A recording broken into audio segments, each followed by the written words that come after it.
Hello guys, welcome back to my channel. আজকে আমি বানাচ্ছি হচ্ছে কাঁচা আমের টক মিষ্টি ঝাল, একটা সুস্বাদু টকের রেসিপি।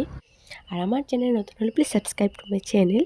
তো প্রথমে আমটাকে ভালো মতন কেটে ধুয়ে নিয়েছি। কড়াইতে দিয়ে দিয়েছি সাদা তেল আর লাল সর্ষ দিয়ে দেবো। আর দিয়ে দেবো হচ্ছে শুকনো লঙ্কা। সাবধানে দেবে লাল সর্ষটা, তেল গরম হওয়ার পরে কারণ করে ছিটকাবে এটা, তার জন্য। আর পরে দিয়ে শুকনো লঙ্কা, তারপর অল্প নেড়ে চেড়ে নেওয়ার পরে দিয়ে দিতে হবে কাঁচা আম। ভালো মতন কেটে ধুয়ে নিতে হবে প্রথমে। তো একদম সিম্পল, আর কিন্তু খেতে একদম দুর্দান্ত।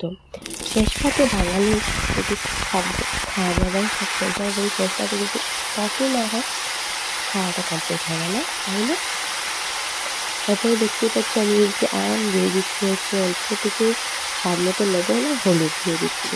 আর আমার মতন কেউ আমের টক খেতে ভালোবাসে অবশ্যই আমাকে জানাবে। আর রেসিপিটা কেমন লাগলো অবশ্যই আমাকে কমেন্ট করে জানাবে। তো অল্প নেড়ে চেড়ে নিয়েছি, দিয়ে দিচ্ছি হচ্ছে পরিমাণ মতন জল। ঠিক আছে, একটু এটা তো টক না, তো জলটা আমি একটু বাড়িয়ে দিয়েছি। তো বাড়িয়ে দেওয়ার পর অল্প নেড়ে চেড়ে নিয়েছি। নেড়ে চেড়ে নেওয়ার পরে দিয়ে দিতে হবে, আমি দিয়েছি 3 চামচের মতন, বড় চামচের 3 চামচের মতন চিনি। চিনিটা দিয়ে জলটা ভালো মতন টকের সাথে ফুটিয়ে নিতে হবে। টক আমটা যাতে সিদ্ধ হয়ে যায় ভালোভাবে। তো সিদ্ধ হওয়ার পরে নামিয়ে নিতে হবে। বাস হয়ে গেলে, একদম সিম্পল। তুমি অবশ্যই ঘরে একবার ট্রাই করো, দেখবে খেতে ভালো লাগবে। আর বহু সিম্পল রেসিপি হয়, যেরকম দেখতেই পেয়েছো। আর খেতে দুর্দান্ত হয়েছিল, অসাধারণ হয়েছিল। অবশ্যই আপনার ঘরে ট্রাই করবেন। ওকে, বাই।